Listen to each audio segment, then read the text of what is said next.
Hello, welcome to the Honest Wargamer. I'm your host, Rob, and I am joined by my two other co-hosts for the 40k Adjacent Show, Mr. Val Heffelfinger and Peter the Falcon Calissimo. Hello, gentlemen. Hello, that's us. Yes, that is me. Wow, And Val. Pete, you are so much more awake than usual. It's unusual, it's unnatural, it's unsettling.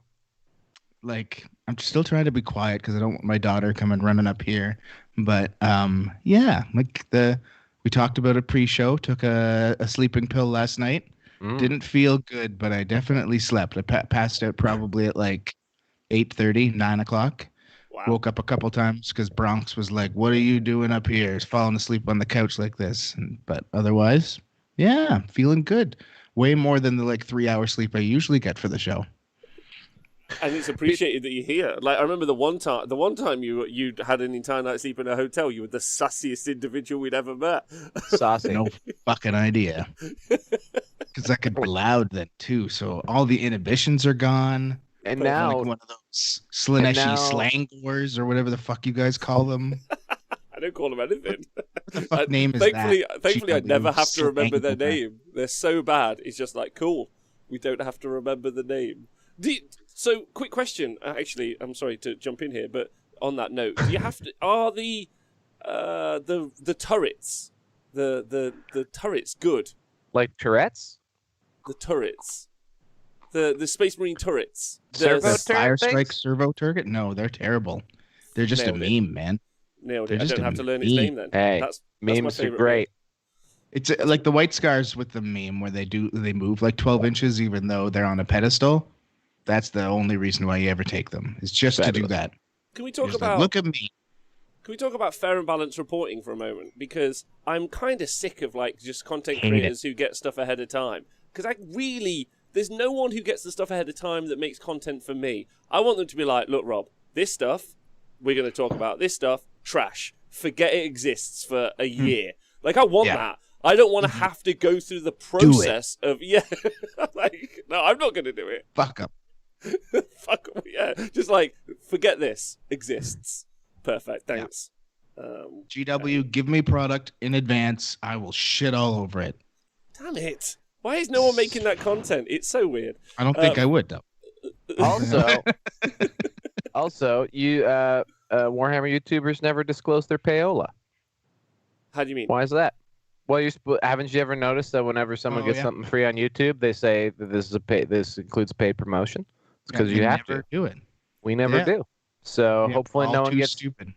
Hopefully no one gets too big, because then the YouTube police will come and they'll lose their $10.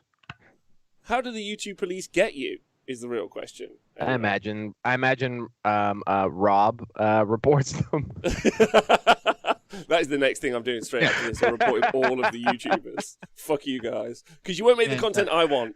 Anyway, I will say something but just about that. There was Jeff Robinson used to do it, because I know someone said they would never give it to the people. Jeff Robinson used to shit all over their product all the time if it was bad. Oh yeah.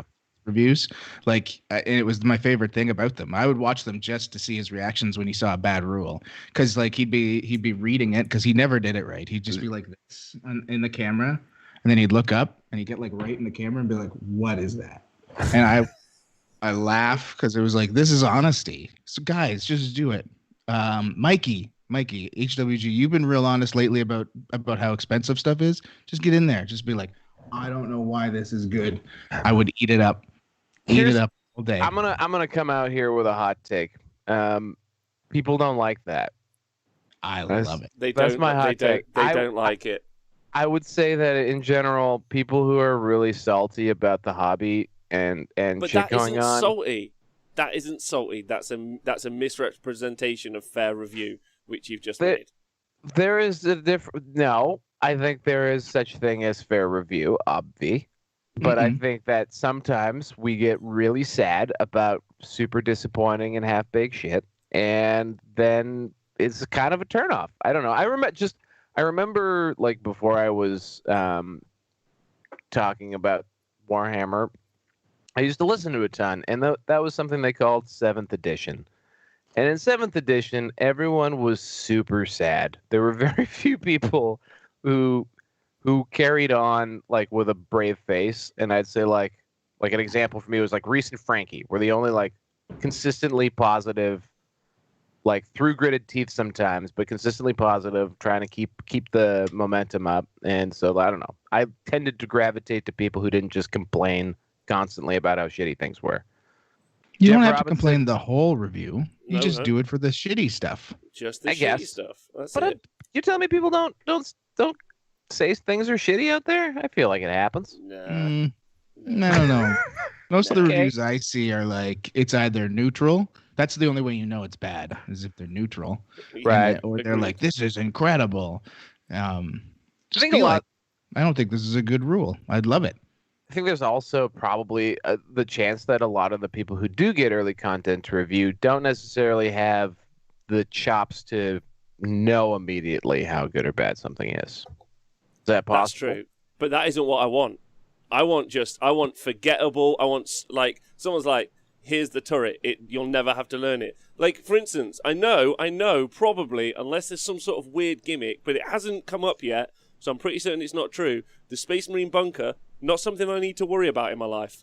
Like, it's and of the 10,000 data sheets or whatever, I just don't have to worry about its existence, what it does. A new rule comes out, there's some, like, cool new, compendium for Space Marines, and you're like, a new White Dwarf supplement, you're like, oh no, how will this affect the Space Marine bunker? I don't have to learn it, and I'm really happy about that. That's what I want. I want the forget pile. That's all. You don't have to be critical. Just be like, you can forget about these until something drastically changes.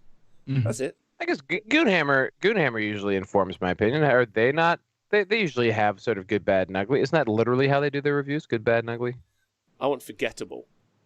Forgettable. Okay, cool. Yeah. I want I Burn want it in a fire. I want, why does this data sheet exist? Yes. Okay. Move forward. Yeah, but also I don't want them to I don't want you to fix it.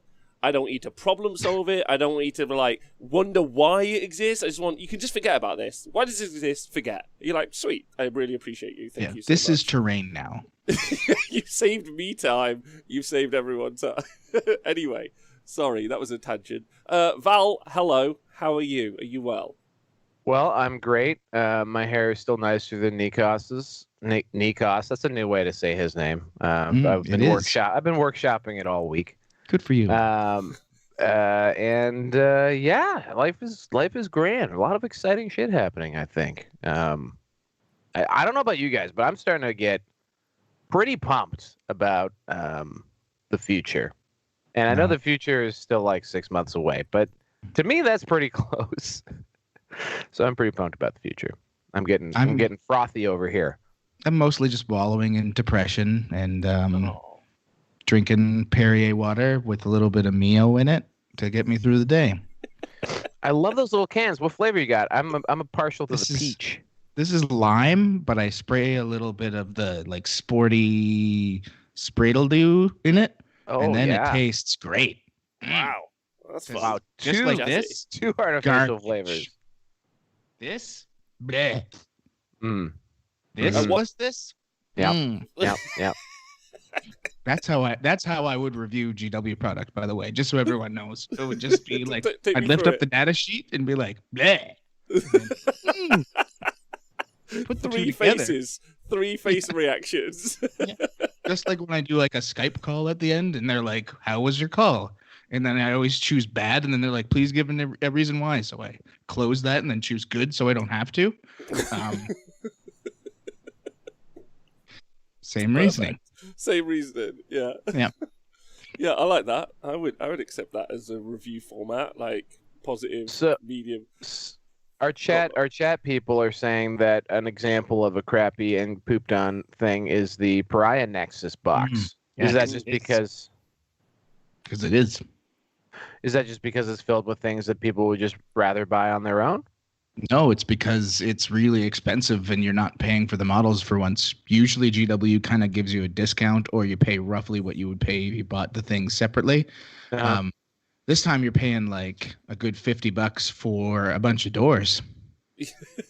And they're also really shit doors. Oh, I see. It's kind of like the Rogue Trader box they did, Yeah. where it's sort of it's like got an interior thing going on. Yeah. You so gotta know.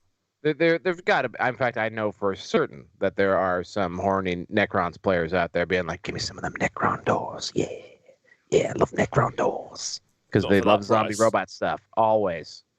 Not for that price. Also, they're like pretty bad. Also, there's no rules in the box. Like there are rules. That's not true. Sorry, hold on. Let's be clear. The starter set or the core rules that you need to play Kill Team are not inside the box, and so you need to pay an additional £25 for the rules. And I don't think, because of Games Workshop's smashing new process, you can get them digitally. Now that might be wrong. However, I don't think you can, which is pretty wild. But anyway, they don't have the core rules that you need to play Kill Team in a Kill Team box, which is, I don't really know what to say about that. I think actually, no, hold on, I do know what to say. Bleh. Bleh. Yeah.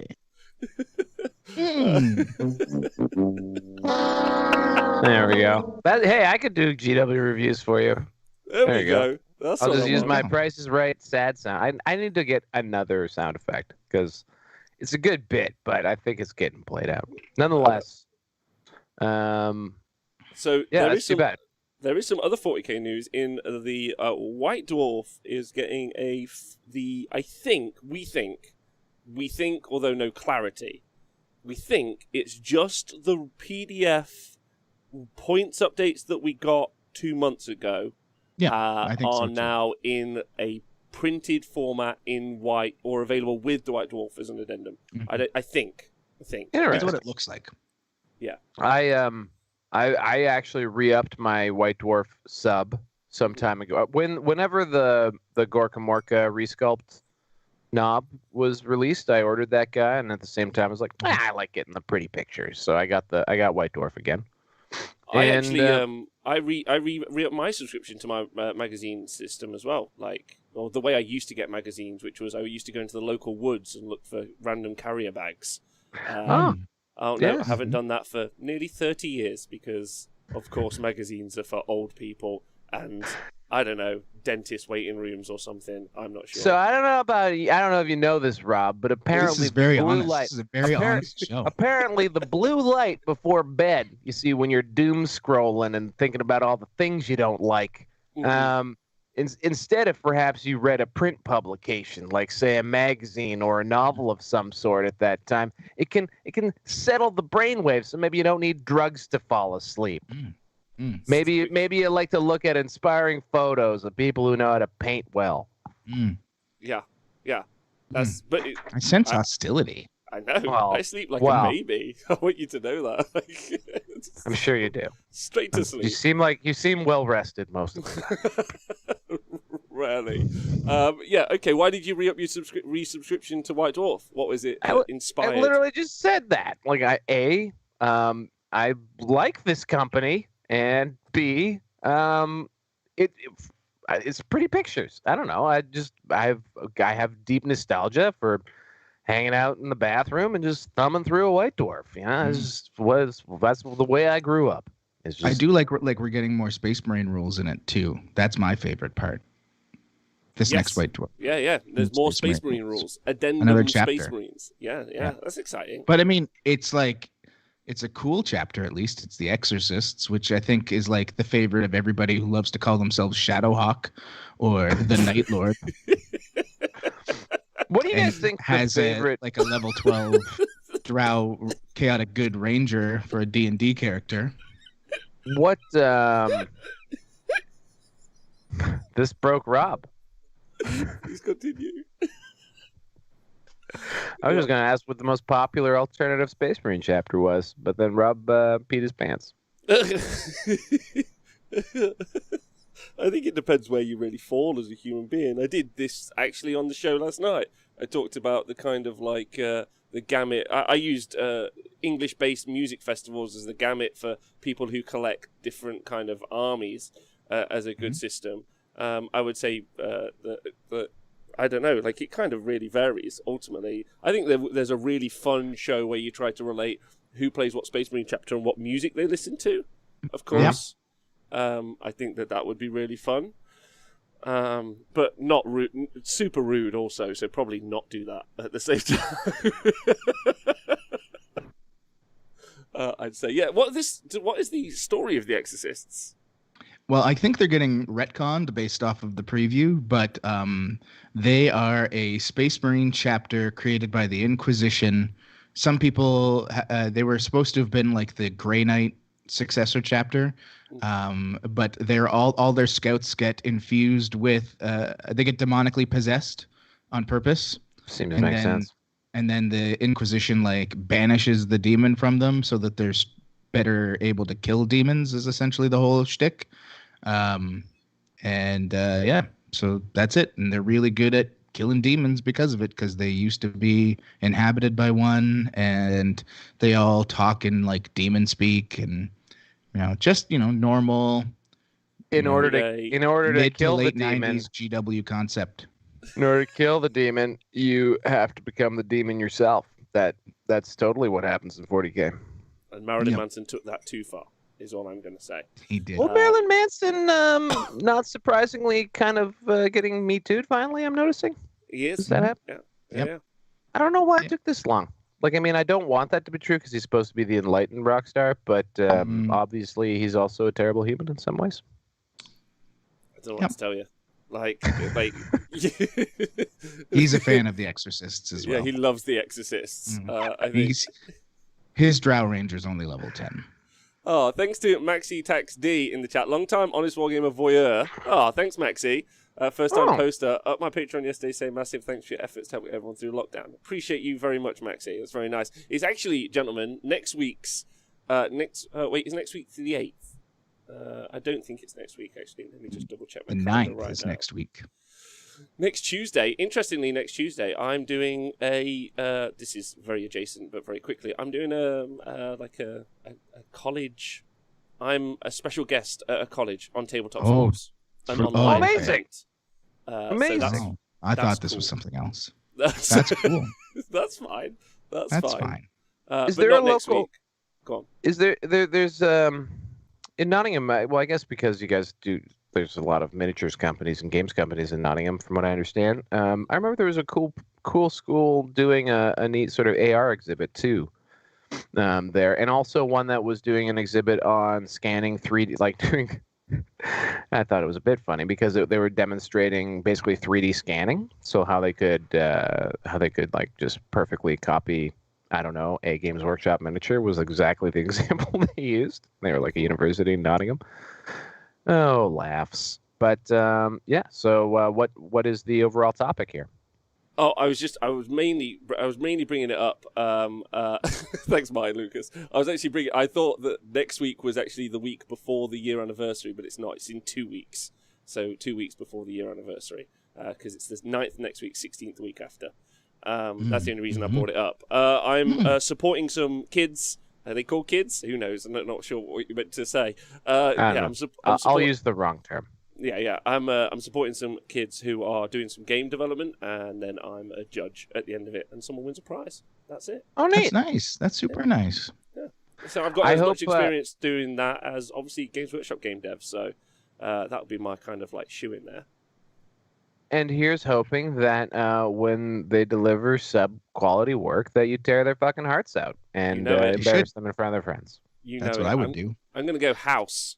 I'm going to watch loads of... My favorite TV show when I was, in my early 20s. Oh my God, what a show. What a show. Yeah, I'm going to do that to them. You're going to have to get Pete to send you some of his pharmaceutical drugs, but I think you can pull it off. When I... talking about teaching children about 40K and other tabletop games.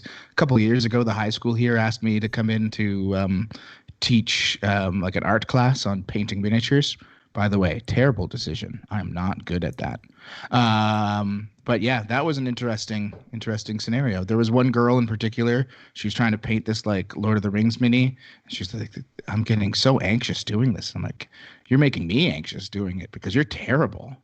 And otherwise, see, your problem was this is probably before contrast paints. Oh yeah, no, 100% was. It was like just prior. Those got released like 2 weeks later, and I was like, man, I wish we'd had these. Just nailed it. I did the same thing once. I did the same thing once, except it was about basic finance skills and it was sad. I'm Soul going Story. to. I think I'm going to mainly just scream at them, "What's your marketability?" And they'll be like, "We have none." And I'll be like, "Perfect, get it out the door." How many units have you sold? School Anyway. project. Why are you yelling? I think it'll be fun, and I think the reason I got asked is because I think that the world of professional tabletop sports has been taken seriously by academia, which is quite exciting in some ways. I mean, it's a pretty progressive college because it's the kind of the creative college in Nottingham, so that's fun. Anyway, I mean, I'll tell you what it's like. I've never done it before. Hold on. I might be terrible about it. I'm a bit nervous, but we'll see. So. Let's not shuffle along off that topic so quickly. When you say something so sweeping and broad as the world of academia has taken the topic of tabletop sports seriously, what does that mean? What does that mean? Well, so as you stated, Nottingham obviously has lots of game companies, but obviously the one's probably most relatable to people listening to the podcast or listening live. Thanks for joining us, everyone, by the way. Loads of love to you. Ayo. There's also a couple of game development companies here. In fact, intern Matt, if he's in the chat, came to Nottingham to study at some of this particular college because of like its computer game development courses. And obviously, the next kind of movement on is you can't ignore all of the profits being made by Games Workshop and kind of the explosion of things like Critical Role and other stuff. So game development is obviously. And if you learn game theory or game development, that applies to tabletop games as much as it applies to computer games, right? Like, sure, make something interactive. And so I think that's the kind of the push there. No idea, like, it's quite a well-resourced college. Like, it's not like, it's quite prestigious in the UK because a lot of the film industry go there and study. And some of our, like, really, have you ever watched This Is England or any of that? No, that sounds terrible. So Shane Meadows is an English director, writer for some incredibly like dark TV and/or films if you want to watch them. Really, really good though. But they're based, and a lot of the work, I think the editing was done here in Nottingham locally. They're pretty brilliant, and you should definitely check out This Is England. Great film, great TV series. Super dark though, so maybe if you're not feeling particularly upbeat, but really well done. Anyway, that's the local college. Nate. Yeah, that's it. Sorry, not really much fun, interesting stuff there. Does GW recruit from them? Because they probably should. Pardon me? Does GW ever recruit from there? Because they probably should. I think they do. I think they actually have like guest days or something. There's like they have like a relationship with the college, I assume. Yeah, that would make sense. Yeah, that would make sense. Yeah. But anyway, yeah, so that's it. But I only brought it up because we're close to a year. That's all I was going to say. That's where we got to. Not far away, which is exciting. Do we have a date? Like, so I think our anniversary would be 2 weeks after year one, first 1 year. So when is it? You're saying you started this on the 16th of March? 20th. The Ides of March. Yeah. All right. Yeah. So that's pretty exciting. But yeah, I think the tabletop sports world is growing. I don't know, Pete, Val, if you guys have seen anything like that, Twitch chat. Zip Zap Rap in the chat says he actually does the same thing. He teaches that at a university, but unlike me, has actual qualifications. So, okay. Good burn. Good for him. Well done. Yeah. Well done. Well, it appears that only one of you has a show. So looks like you are the most qualified. That's how it works, right? You're only qualified if you talk on the internet about it. 100p. That's obviously the case. Can I just say, Rob, the way you use clippers is messed up. You need to stop. What do you mean? I can't. Like, what is going on? What is going on? Oh, there's it's you filament. look like Edward Scissorhands trimming a hedge. Yeah, exactly. Filament That's going exactly. on in here. So the thing that's going on for Ryder me to come on screen and just like start whining about something. I'm getting anxious. I'm painting up this bad boy, as you guys can see.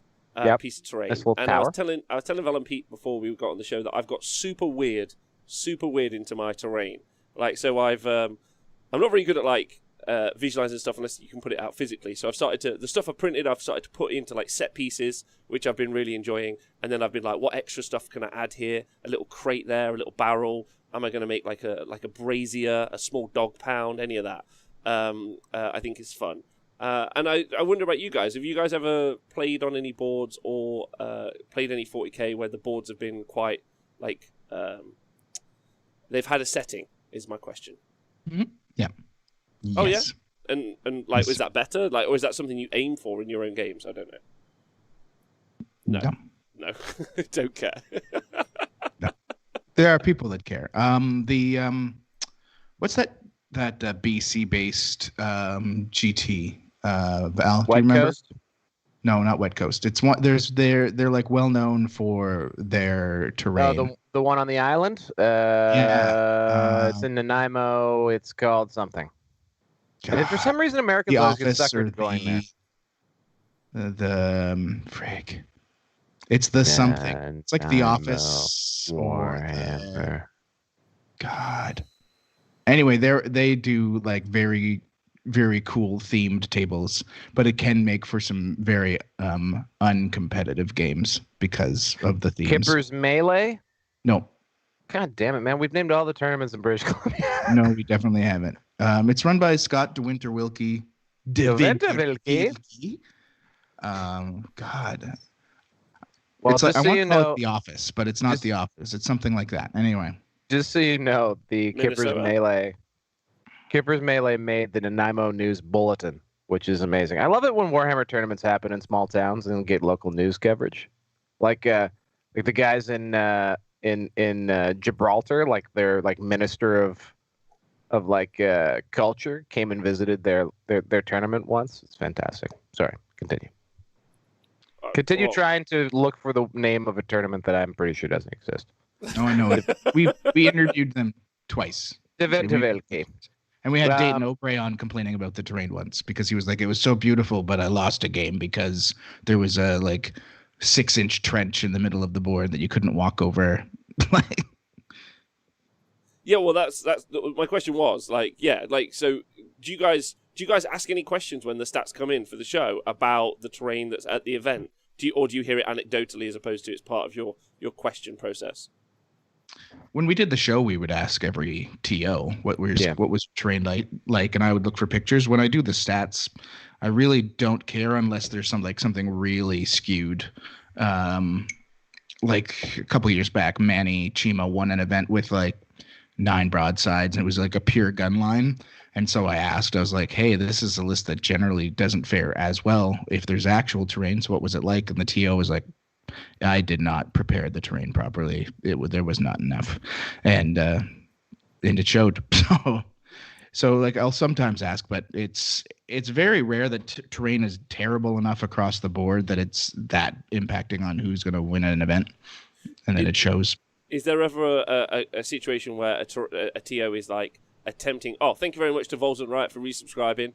Big love to you. Is there ever a situation where like ill-intended? So like, there's obviously I didn't prepare enough, and then is there a situation where there's over-prepared? Like it's too much, or like they're trying to make it like themey and fun, and instead like they fuck it all up. Has that been a situation? I'm not asking you to rag on any particular TOs, just like if that's happened. The only time I've heard. Sorry, go Val. No, I was gonna say very like I feel like during the reboot, maybe it was it the Atlanta guys that they just ran like absurdly dense terrain, and it was funny because it felt like it was like a severe overcorrection from 8th edition where whoever did it, I feel like had run a tournament where they're a bit too light, and then their first 9th tournament, like literally they couldn't move knights around the board. It was just so packed. It was obscene.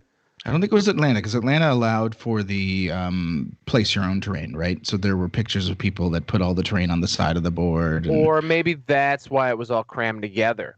Yeah. Maybe that's what was up. Yeah, because they did that very, very specific reading of the... yeah. So place your own terrain. They did put like limitations on where you could place it, but there were definitely some people that figured out how to game it. So there were pictures of some boards where it was like a knight could just never move, and situations like that. Yeah. I'd like to shout out Plymouth Troll Slayers here for bringing me back to the London GT terrain fiasco, which I hadn't thought about in a long time, and I appreciate that.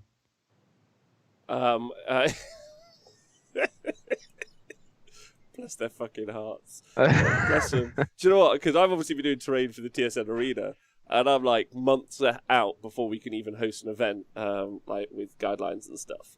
And I'm like, oh god, I'm feeling the pressure for 8 boards. Like, Yeah.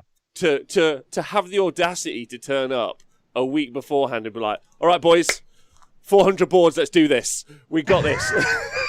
1 week before is true power, I gotta say. As a savage procrastinator and optimist, I can definitely see how he got into that jam. I think that was maybe why I was so sympathetic at the time, was because like that is totally something I could have done. And also just like how like there were these he was doing video updates of his backyard, just stacked a mile high with polystyrene, and just was it a sad looking Josh Death in the background, trying felt like it, yeah, clumsily looking around, like just picking up foam, like what are we gonna do? And then the final update, like 5 minutes after you last saw everything not finished, being like, all right, we'll wrap it up, here we go. It's like it was bold. It was great. God bless them. Yeah, I mean that was definitely a scenario. At least they fixed it up the next year. But they did. Yeah, 100%.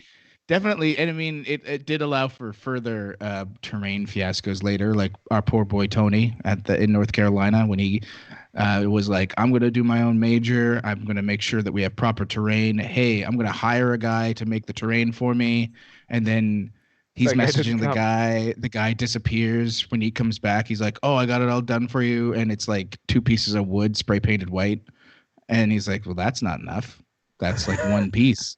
Oh, I didn't know. I thought that was all you needed for a table. Like just like. So then he has to like ramshackle shit together for 60 tables like within like 2 days. So I feel it. Like, yeah. Yes, definitely. So I think I saw Minotaur Wargaming asking in the chat. He was like, "What's the story?" So very quickly, LGT, which at the time was building up to be like a Adepticon LVO like style English event, the size, and it had the scale. scope. Yeah, it definitely had the scale. They were at Olympic Stadium. They were. That's like they don't were get carried away by that. Don't get carried away by. You're getting carried away by names. Yeah. They're in the concourse of Olympic Stadium.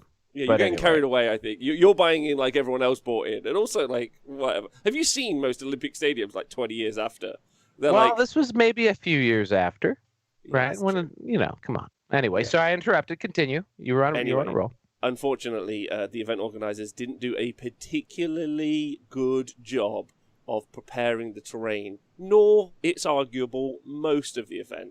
I think probably it was that situation where they grew too fast, they didn't prep very well, and they learned lessons, which they did arguably learn really well for the next year, where they smashed it. So, I think that's one of the kind of like dramas. That was the drama at the time, but it was good. It was good memeing because we had a great kind of couple of months. It was yes. Because it was like really pushed as this is going to be the next big thing. GW was heavily behind it. Oh, everyone was. Zach was part of the Mournival. He might still be, I don't think, but which is like the head playtest group because of like him running this giant event in the UK. And then when people got there, they were like, "Oh, you are not prepared. This is not how one of these events goes." So. It was also the Alex Harrison Nudgegate same LGT, which was not long after the Tony LVO. Yeah, it was the Overwatch Gate. It was Overwatch Gate, Nudge Gate. Also, that was they didn't time their event properly, so the Invitational had to run at like 4 a.m. That's the next one, isn't it? That was this one. It was the same one. They had to cut that game where Alex Harrison did Nudge Gate. They cut it halfway through, and then they ran the rest of the game at like 4 a.m. the next day, because like somebody came and like, you guys all have to leave. They didn't know they had to leave at like 9 o'clock or something. So like, get out. Like they were closing the doors. They thought they had like another hour. So. Well, the next year, and then the next year, they had the thing where they just ended the game.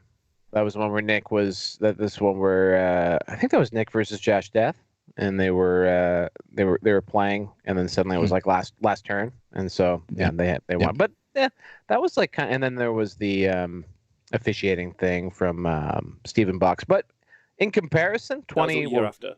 Yeah, that was 2019. I was just saying, in comparison to the first go round, just clear sailing. And also, I like that venue. Their new venue was quite spectacular too. It looked like a big old it was. I worked it that year. It was nice. It was a nice venue. There were some food issues, but at this point, as a seasoned event goer, I rarely rely on the in-house food like giving. I don't know what's the word. The catering. That's the word. I normally bring my own. We pack some jam sandwiches and we get ready to smash. What was the Stephen Box thing? The year after Stephen Box, which arguably is the thing that really pushed him to kind of like celebrity status. He got himself a little viral vid, and also I just as a completely contrarian comment to what I said earlier, quite the salty little video, and it was super popular. But continue. I think that wasn't.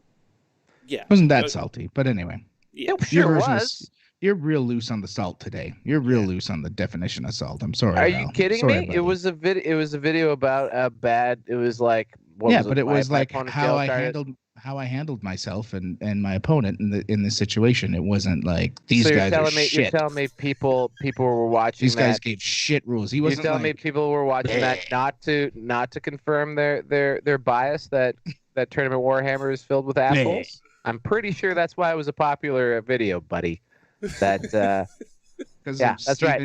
I have demoted you to Bud. Maybe I'm going to call you Guy later if this keeps up, just so you can know. Just saying that. I think you're a little wrong, but that's okay. I do feel like me in the Chernobyl version of this story, me and Pete are the salt miners who come out naked from underneath, while you are the overseer there, Val. Be like, why are you two naked? Whatever. Get a fan. True story. That part that was accurate because he's so bougie. Yes. So the quick TLDR is Mr. Stephen Box happened to play against a chap called Patrick Sanfilipino, a famous cheater and just terrible all round human being, and so who's plagued the competitive 40k scene in the UK for a while. But thankfully, I don't think we'll hear much from him in the future. So that's nice. And he got like a viral video. I think it's like it's like a big video for like Warhammer. It's like 60,000 views. Like it's a big one. Yeah. So that's kind of interesting. I think. So yeah, the legend, the Italian style. I mean, I don't know anybody else who could have figured out that the easiest way to always go first is to hide dice in terrain and then pick them up when you roll a die. That's beauty. That's beauty. Anyway, but some good drama generally knocking around the LGT. I do wonder if I think the video's called when my opponent got a yellow card. It's like my opponent's yellow card or something like that. Yeah, my opponent's yellow card at the LGT. Something like that. He's got his arms crossed. Steven seems like a sound guy as well. I'm just going to point that out there. He sure is. He's a nice fella. He's a nice fella. Yeah. The viral video, can we expect that in the next MetaWatch article? Let's hope so.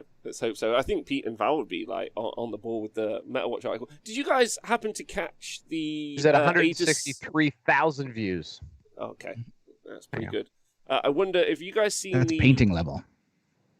Mm-hmm. Yeah, that is. Yeah, that's painting. Model painting level. Probably, yeah. It's probably one of the most watched gaming videos of all time for 40k.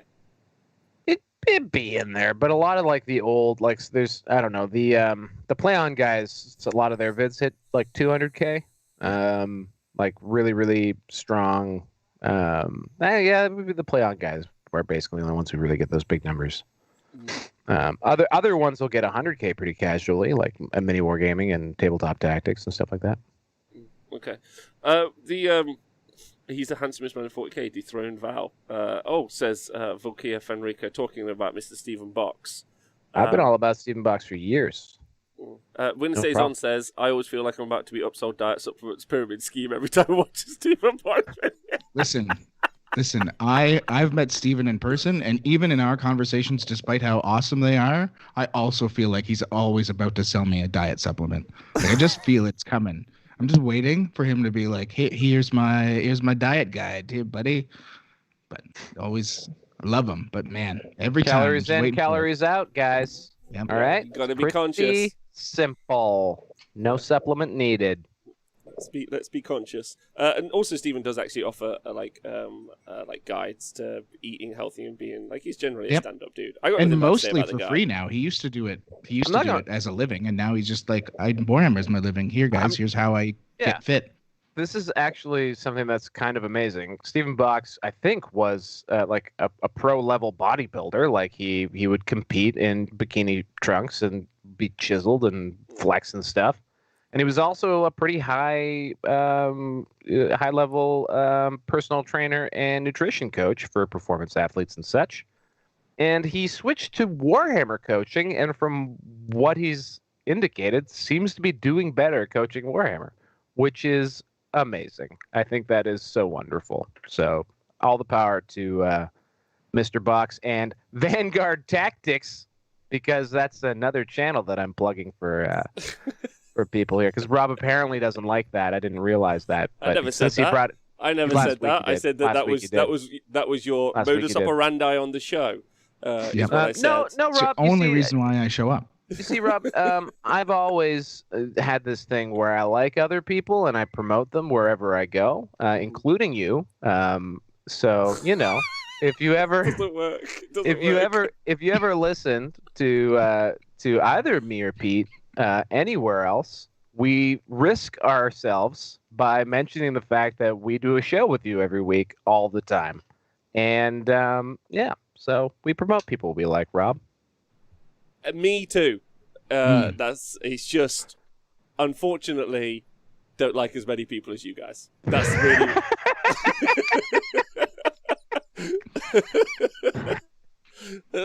I'm straight up and down. It's a fair point. Straight up and down. True story. True story.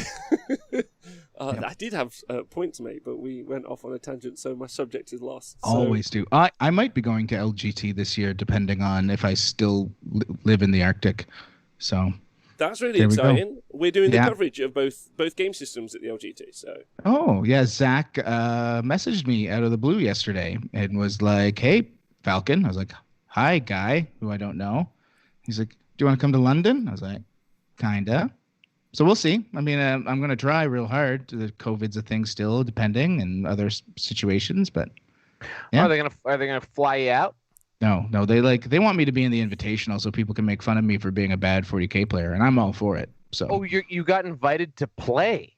Yeah, in the Invitational, which is like where the good players go, and then me. Are they aware that you don't actually play? I'm quite sure. Okay. It's for a laugh. It's for a laugh. I'm like the Pablo Martinez at Nova situation is what this is for. I'm out of focus and I don't know how to fix it. But nonetheless, being the jokes on you guy, not as fun as you think. It's okay. It's okay. I know I'm not a terrible player, so I'm okay with it. If I was like no idea what's going on, it'd be a different story. But you think you can notch a W? I think I can get one. I can get one double. He's got Dark Angels. Like, he should be fine. I could. Well, it depends what. But September it'll probably be orcs. I'll be like, here's my orcs. Yeah, okay. Stop in Toronto. I'll hook you up with whatever you need. Face roll that situation. Yeah, I want. Oh, wow. Yeah, there's also the big conversation. You might get drawn up against Mr. Layton in a Thursday v Tuesday showdown. I don't know. The way I see it, they'd really keep us apart. They'd have to keep us apart. It would only work if you played Tom and you took Scramblers. That would be I would 100% take to play Scramblers, even if it was not something I should take. I would take it. I wouldn't have argued with Zach about COVID restrictions on the internet had I known it would cost me an invite invitation. Yeah, that was a mistake. That was nearsighted. Thanks to Owen Jackson over on Periscope just bring that up that he's over there on Periscope, who is local to the LGT venue, and last time took us. He knows London really well. He's like a guide. It's kind of like watching Lock Stock. He takes you through a couple of pubs you've never heard of, and then you end up in a Turkish restaurant, which is just delicious and totally. So my family is Lebanese, and I have been to Turkey in my trips to the Arab lands, and I love it. Yes, I love Arabic food, Turkish food, Lebanese food. Eat it all up. I didn't get this body from just McDonald's, despite the one year they did Big Macs for 99 cents during the cow. Remember mad cow disease? They did Jacob. Yeah, we had mad cow disease. Everyone was afraid they had mad cow disease. No one was buying beef, and McDonald's was like 99-cent Big Macs. What do you say, motherfuckers? And I was like, I'm in. I'm 19. I've got $6. That's 6 Big Macs. We're doing it. That's how a lot of people went to bed for a long time. That was how you went to sleep in the late 90s, as far as I knew. It was man. If I'm going out with the Kreutzfeld Yakov, I'm going to do it the right way with 6 Big Macs. Kreutzfeld Jackoff. Yes. That's the name of it. That disease. Which is now reminding me... Oh, sorry, go on. No, I was just going to remind Pete that he's talking to someone from the UK, I think, well familiar with the impact of the mad cow. Yeah. We had like a dual... I just kind of went through a little cycle in my head then of like the food and / meat related kind of like controversy in the UK, and it's been pretty significant. Mad cow. We then had all of our meat pies had horse, and I think always suspicious that they were called meat pie anyway. Really, that's on us. Yeah, I don't think that was like false advertising. Never picked up on that myself. That it's just generic meat. I could see how they fell for that. Do you guys remember the Mad Cow X-Files episode? That was super cool with the chicken, but it wasn't chicken. Love X-Files. Yeah, it's how they were absorbing the memories of all the other people so they could become stronger. It's a good idea. It's what I would have done. I don't know about you guys, but I wasn't raised particularly well off. We didn't have a lot of money, and so quite often for lunch I would eat meat paste sandwiches. I never want to revisit that. I never want to revisit what may have been in meat paste because it's not even meat. It's paste. Yeah, it's a paste. Like I wasn't poor off. Both my parents had good jobs, but I ate a lot of Newfoundland steak. A lot of Newfoundland steak came through this boy. Yeah, what's a Newfoundland steak? Bologna. Fried bologna. Or fried bologna. It was like my dad's go-to because when my mom was working, my dad would just be like, "It's spaghetti or bologna. That's your options, boys. That's all I know how to make." And my sister's like, "I'm not a boy," and that would be it. I would say that there's only one other place I've ever encountered the concept of fried bologna, and that's the parking lot of Buffalo Bills games. It's real good. Buffalonians love their fried bologna, and with some mustard on a nice Kaiser roll. Bam. No roll. Rolls are for losers. Little big beans. Some baked beans. I swear I'm going to come up there and fight you. Baked beans are so good. Baked beans are fantastic. It's smooth all the way through. Top to bottom. Fried bologna. That's coming out and that's how you get meat paste. Yeah. That is how you got meat paste, which is probably what's on offering for food at the LGT. So get ready for a bit more of that, Pete. Wow. I hope so. Pro hosting right there. I have a question, guys. Yes. I have an answer. So to just tie it down, I was floating a concept to Pete yesterday while I was apparently high on drugs in the afternoon. And it was this idea of using something to basically get like a relative ranking system for players. And I suggested we got enough data, we could maybe do ELO, or Pete was like, ELO or GRPP? I don't know. There's another version of ELO that maybe the cool kids know about that I don't know. Regardless. And the idea for this would not be to award points or anything like that, but strictly so that you could seed tournaments. And after each round, rather than using battle points, you could seed each round again by relative player strength. So that way there's no more submarining, and you're basically, top players have maybe an easier path to the higher rounds, and your best matchups are always in the later rounds of a tournament. What say you, Rob? So I've thought about this for a few years actually. So I think I'm prepped for the convo. He's ready. I'm ready. So there's some issues with such a small player base in that, like, if you do make the good players play the good players all the time, that lowers their like set to a degree. But I know you can sort that out with math. That's not a problem. I thought a quick fix solution, which would be easier, would just be you turn up to your event, you buy your ticket, and you just tick one of two boxes. You say good or beginner and experience. Something simple like that. Yeah, or bleh. Yeah, like something like that. And then very easy, round one, all your play each other and all your bleh play each other, and you're good. And then you end up you end up in that process. And then like something like if you click like if like the bad rank or whatever, or a beginner, let's say, if you click that, then I don't know, you're automatically disqualified from like taking the event out or something like that. So it means that really what you're doing, then you can't like try and like bunny run your first round, you know what I mean, or something like some sort of caveat, so that, you know, try and stop bad actors, not that they should. And then you just get like a first nice round, and then maybe you end up with like the all the good fellas end up playing each other like round one, and that's a good start off. But you could do it like you could then get more. That was a kind of a quick fix solution that I was thinking about and talking about to some TOs last year. Obviously, you need the math and the infrastructure to do a proper system, and then I think you're good to go. But I think one of the really fun experiences for people when they do go to events is that they get to play that guy who they've seen on the telly, or who they would. They'd do it in the first round, because they would get smoked first round and then never have to see them ever again. They would get pared down after that. Yeah. So yeah, that's kind of my first thoughts. Pete, where are you at? I mean, I was the same, other than, I already told Val.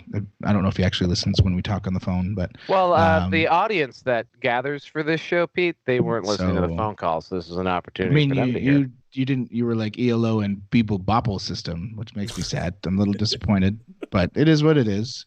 I think a first round seeding system is perfectly fine. I think after that you don't really necessarily need to go by seed. You can just revert back to win loss, strength of schedule, etc. Instead. But for the first round, I suggested a pod system, 6 depending on the size of the tournament, 8, 16, 32 player pods. So that way, if this became like a circuit situation where there were 10, 20, 30 events where a lot of the people are the same, you're not going to end up with the exact same like first or second round matchups. You'd end up, it would also mean that, you know, if you were looking at a list, you wouldn't know exactly who you were going to play round one in advance. You would be like, oh, it's one of these 12 people that I might have to go against, at least, but it'd be a little different. It'd be my go-to. Because we rarely have issues where people make it to the end anyway. The games aren't exciting, but it does. It's happen possible. It depends on the size of the event. It's more on those mid-range events, I guess, where it's a bigger risk, like at the LVO now. What sort of number are we talking? Well, I would say like an actual major, so like a 6-round, 64-player GT. You know, in the first round, there's a decent odds that your best pairing could happen. You know, like it's not impossible that your two best players wind up playing each other very early. At something like the LVO, where it still magically happens from time to time, it should be much less likely, and it should take longer for your best players to start matching up. But we have seen like marquee matchups in like rounds 1 and 2, and then someone's day is over pretty quickly. So. I think there's a huge problem though with the conversation in of itself, which is something I've butted head against for years, and I still don't really have a solution to it. Is that really you're talking about 10% of a field, sometimes maybe 20%. Let's call it 20%, but it's not 50. It's not half and half, right? No, that's kind of like, and then a lot of people are there to have fun, and a lot of people are there to have fun and try hard and play. But there's a significant difference between that and it's my full-time job. Like, or I'm like, I actually have the skill set to win this thing, whether or not it's my full-time job. Yeah. Like, and there's a huge leap between those two groups, like vast. I talked about this on another show the other day. Like, I think that they're night and day. Like, they're in two different teams completely.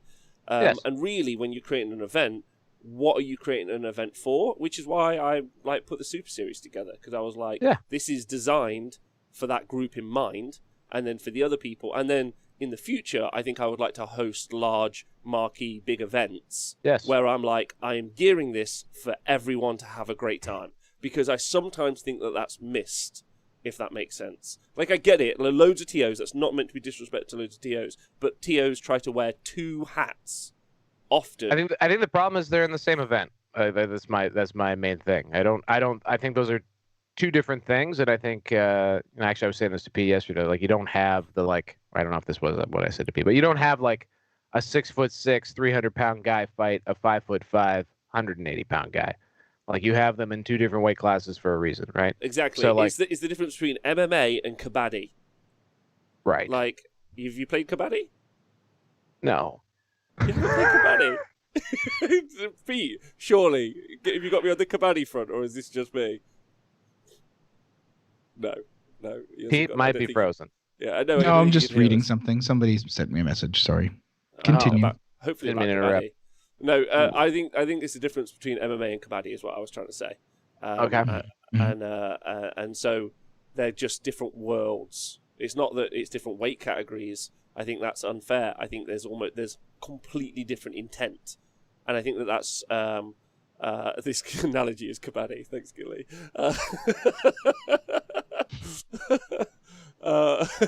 So if you don't know kabaddi, by the way, it's an Asian sport where you hold hands as a group and you shout at another team doing the same, shouting kabaddi at each other as someone tries to run past them. It's an amazing sport. I encourage you to all take an opportunity to read it.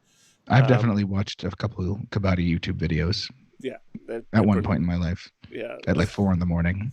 Yeah. We have the audience for two simultaneous events. One is the casual and one is the professional, says default.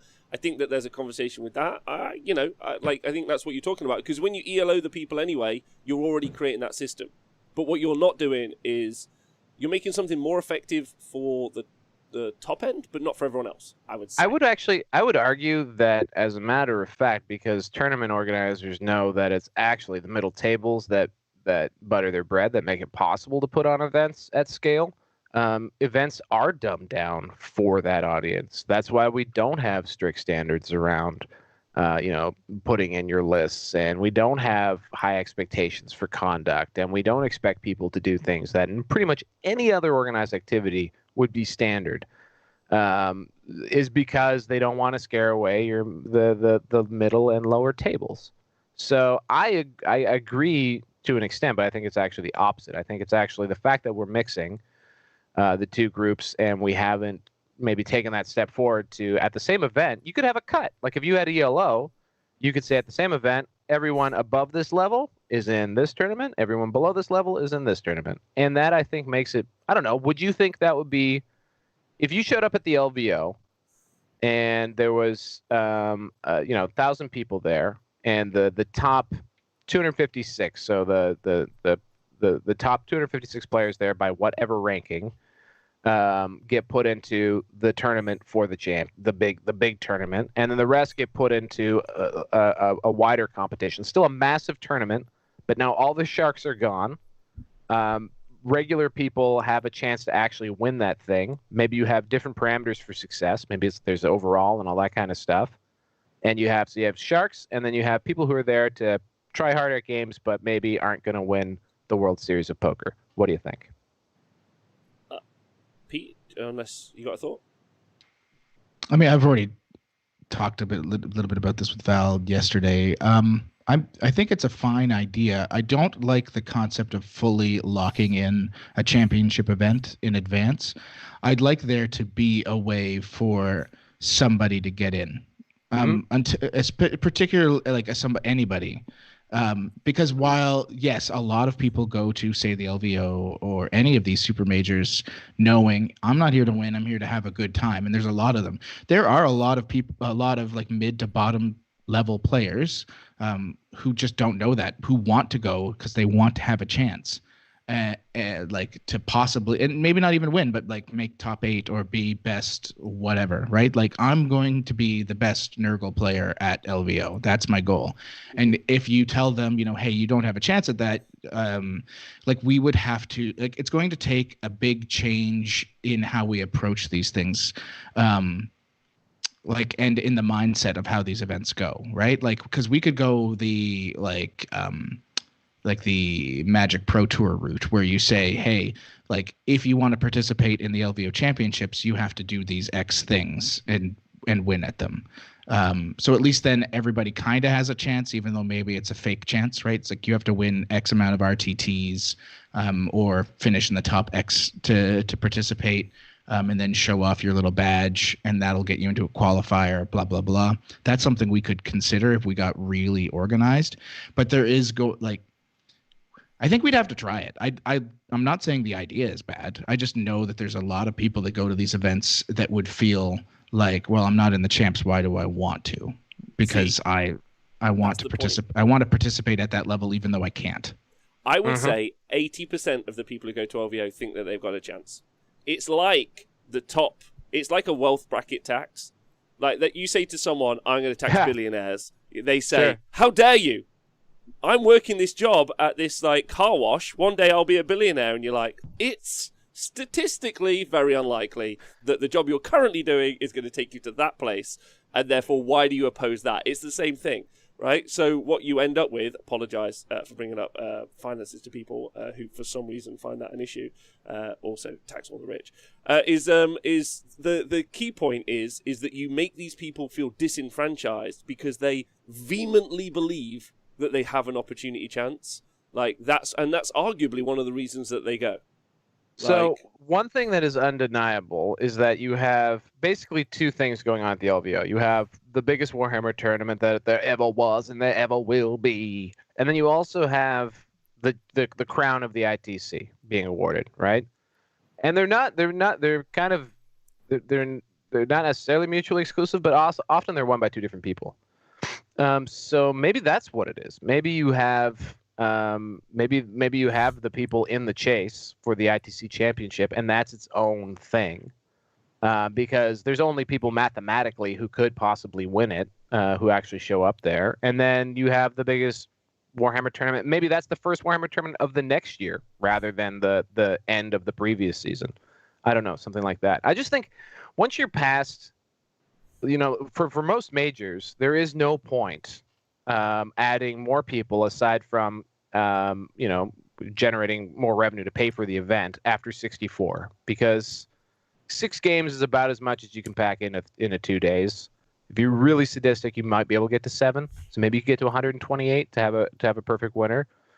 But after that, like you're just piling games on, and then you don't really get a winner in the end. You get someone kind of arbitrarily won on points.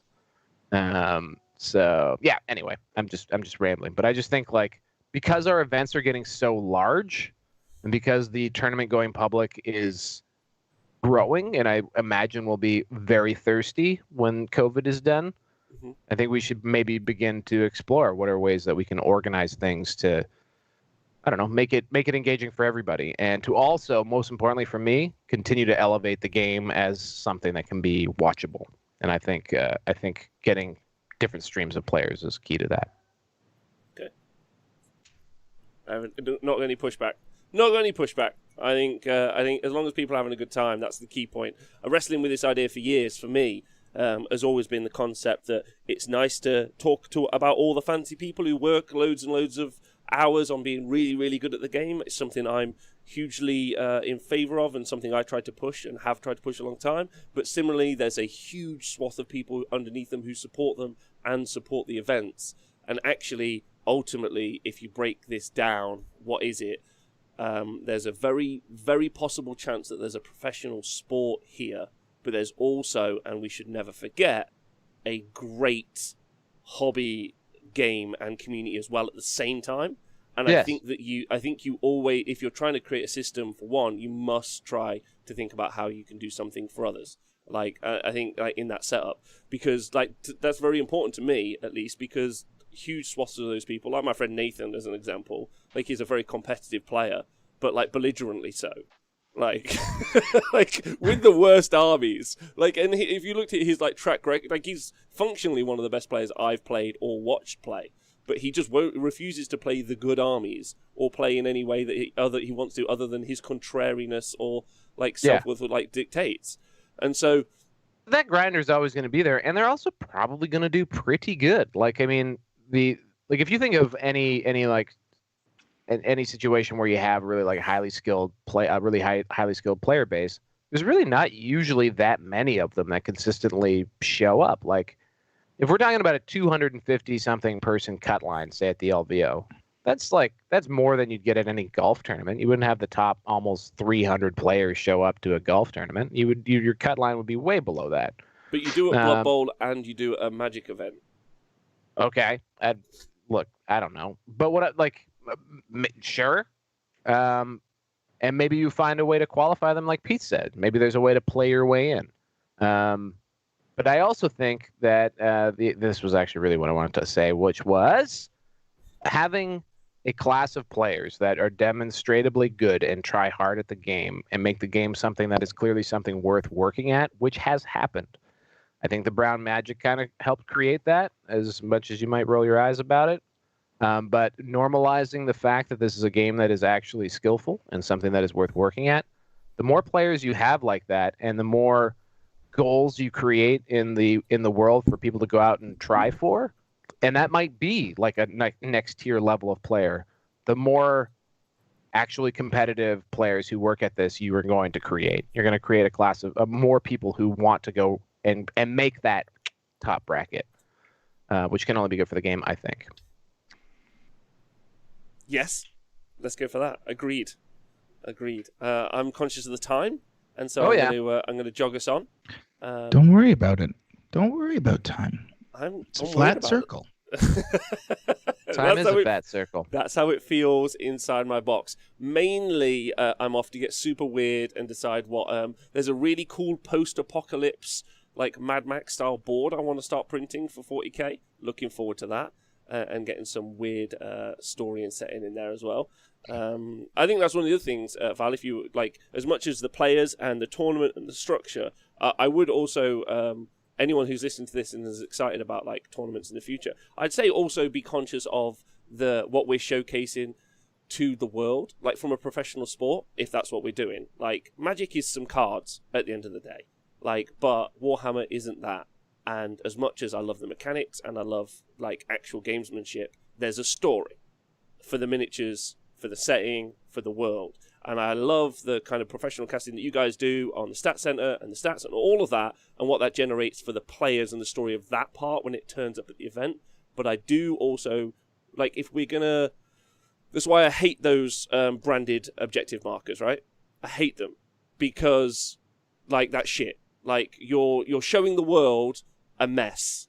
I think that's awful. Like, if you're gonna like try and do professional coverage and create a professional sport, show them the thing that we like. I would say the reason that Critical Role is so successful is that they present celebrities. Yeah, but they also present D&D very well. Like, they don't half-arse D&D. They do D&D properly. That's what I'm trying to say. As opposed to like, you know, like, I think it's important to take what we actually have and showcase it as opposed to make it something else. And branded mats just, I think, is dumb. Like, if I'm honest with you. I don't know, Pete, do you like them? Do you hate them? I don't know. I don't mind branded objective markers. I see it very similar to like what you would see at like a tennis match or like a hockey game, where you have brands like all over the board, sometimes in the ice itself, on the court. So that doesn't bother me in the slightest, the objective markers. Like a full mat is a whole other story, because that does kind of throw me off. Some of these TTS mats I've seen recently, I have a hard time with, because it does pull me out of the game. But like, I don't know, and this is just a personal thing. Like, I can separate myself from that when it comes to things like objective markers and etc. and just watch a game. Because, and I think the other thing for me is, like, I separate the game a lot from the lore. So for me, like when I watch a tournament game, I'm watching for the story of the players. I'm watching for the story of the factions and how they're performing more than I'm watching because I'm, Dark Lord 69 and I love my exorcists. Like there's a whole other format for that. Like you can play casual games and get really into that. You can create a narrative event, which there are tons of that are super actually competitive when you get really down to the nitty gritty of it. And you can tell that story. And that's a place where I don't think you have branded objective markers or branded mats because you want to keep that flow going. And I'm perfectly fine with it. But I don't. That's not something that bothers me. There's no salt there. I don't have to make a crazy reaction video to it. No, neither do I. That's not where I'm at. I just think that that's something to remember in the future when we see these events, these live streams, these other things that we extol the game. I don't think that's got anything to do with me having worked at Games Workshop. I think that's just, maybe it's not the correct answer. I just think it is important. I get it. I'm super into the lore. Last night I was literally screaming like in a weird, like high-pitched keen before I went to sleep because I was reading. You were high on drugs. That, and I was reading Penitent by Dan Abnett, and there is the craziest reveal in 40K lore since the return of Gulliman in that book, and I absolutely lost my mind. I'm not spoiling anything, but if you're like, man, I like 40K lore, you should read it, because I just about headbutted my dog. I was so excited. I messaged a bunch of people. I was like, oh my God. And then I went to bed. But yeah. Like I'm hard into the lore, but I separate it from like the competitive game. Yes. I'm not saying that you have to sacrifice one for the other. I think that you can, like if you just take the competitive game completely as is right now and then you say, hey, just don't forget it's a setting and it's a world. Make sure that doesn't mean change your army list. That doesn't mean play a different way. It just means present it in that way. That's all I'm saying. I think one of the reasons I love talking about this topic so much on here is that we're literally defining the genre. Like no one has captured lightning in the bottle yet. No one has figured out the format that works the best. No one's come close. I think we've taken some good guesses and some we have definitely incrementally done stuff. But the audience still hasn't appeared for what we've been putting down. So it's awesome. I mean, like on the topic of like hobbiness, Rob, like something that I always play with in my mind is, what if you actually broadcast a Warhammer tournament in some form of a narrative? So you create some sort of a meta world where this could exist, much like Blood Bowl as a game exists in sort of an alternative Warhammer Fantasy Battles universe. What if you created an alternative universe where Warhammer armies are duking it out in these little pitch battles for some reason? Like maybe that would be engaging, and you have actual characters as your hosts and all that kind of stuff. You could have a lot of fun with it. But I have no idea what will work, and I just know that something will work, and maybe one of us will be the one to find it. I do love the idea of like an Exorcist Space Marine introducing a sports Warhammer game. Sure, right? And like now we're going to Brother Correspondent. Yeah. All right. Okay. Listen, it's been a pleasure talking to you two. Thank you so much, as always, for getting up so early and coming on the show. You guys are great.